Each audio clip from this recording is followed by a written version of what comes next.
Þetta er verkefni $16 á blaðsíðu C20 að fara í lið númer 5.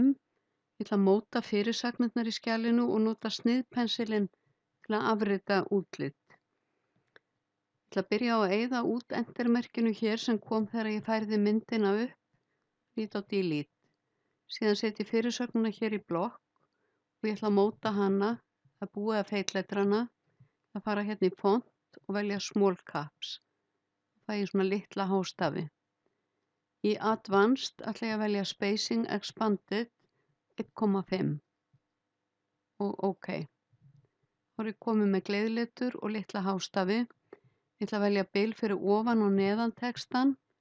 Þá fer ég hérna í paragraf og ég ætla að velja 12 punkta fyrir ofan. Ég þarf að skrifa 3 punkta hér. Þið sjáu hérna komið bil fyrir ofan og neðan. Nú eru fleiri fyrirsagnir sem eiga að vera með sama útliti og þá er mjög þægilegt að tvísmetla hér á pensilinn og mála yfir íslenska króna. Sjáu að það fær bæði gleiðletur, bil fyrir ofan og neðan og litla hástafi og að því ég smelti tvisvar á format painter þá er hann virkur og síðan er gengið hér líka.